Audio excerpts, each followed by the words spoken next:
शेतकरी मित्रांनो नमस्कार. ज्या शेतकऱ्यांना पाण्यात विरघळणारी खते आपल्या ऊसास पिकासाठी द्यायची असतात त्यांच्यासाठी मी आज हा एक शेड्यूल घेऊन आलेलो आहे की कोणत्या दिवसामध्ये कोणते खतं किती प्रमाणामध्ये द्यायला हवीत. बऱ्याचशा शेतकऱ्यांमध्ये हा संभ्रम आहे की पाण्यात विरघळणारी खतं दिली तरच ऊस हा चांगल्या पद्धतीने येतो. खरं आहे, कारण पाण्यात विरघळणारी खतं ही एक टॉनिक प्रमाणे असतात. ज्या पद्धतीनं पेशंटला एक सलाईन दिलं की लगेच तो चांगला होतो, त्याच पद्धतीनं पाण्यातली खतं ही लगेच पाण्यात विरघळून जी अन्नद्रव्याची कमतरता ही भरून काढतात आणि ऊसाची वाढ ही चांगली होते. परंतु पाण्यातली विरघळणारी खतं जर तुम्ही जास्त दिलीत तर तुमचा उत्पादनाचा खर्च वाढतो, कारण ऊसाला लागणारे अन्नद्रव्य मोठ्या प्रमाणामध्ये आवश्यक असतात.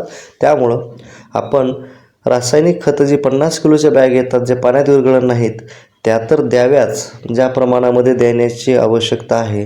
परंतु प्रत्येक महिन्याला एक सप्लिमेंटरी डोस म्हणून आपण पाण्यातली विरघळणारी खतांचा वापर करायचा आहे, जेणेकरून थोडंसं आणखीन जास्त प्रमाणामध्ये एक सप्लिमेंटरी खत मिळाल्यामुळे अन्नद्रव्य मिळाल्यामुळं झाडांची वाढ ही चांगली होईल.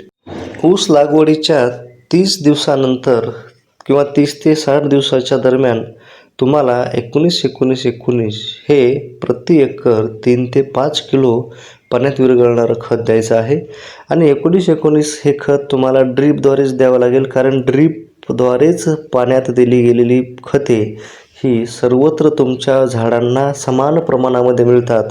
याशिवाय दुसरा कोणताच पर्याय नाही ज्याच्यामुळं तुम्हाला पाण्यात विरघळणारी खते ही समान प्रमाणामध्ये मिळतील आणि याचा देण्याचा खर्चही कमी असतो ड्रीपद्वारे.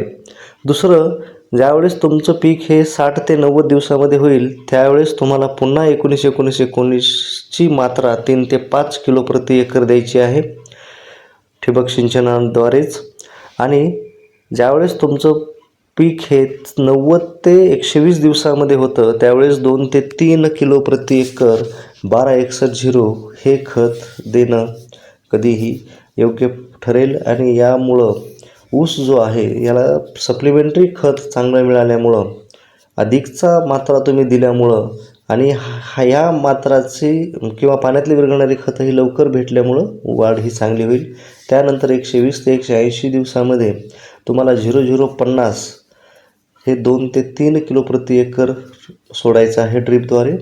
आणि 180 ते 240 दिवसानंतर किंवा दिवसामध्ये तुम्हाला 13-045 पोटॅशियम नायट्रेट ज्याला म्हणतो आपण ते 3 ते 5 किलो प्रति एकर. तर अशा पद्धतीनं प्रत्येक महिन्याच्या गॅपनं तुम्हाला 3 ते 5 किलो किंवा 2 ते 3 किलो ज्या प्रमाणे मी तुम्हाला खतं सांगितलेले आहेत या पद्धतीने तुम्ही खतं देऊ शकतात. आणि यामुळं तुमचं उत्पादन हे चांगल्या पद्धतीनं तुम्हाला मिळू शकतं. फक्त लक्षात ठेवा, पाण्यातली विरघळणारी खते ही काही एकमेव पर्याय नाहीत.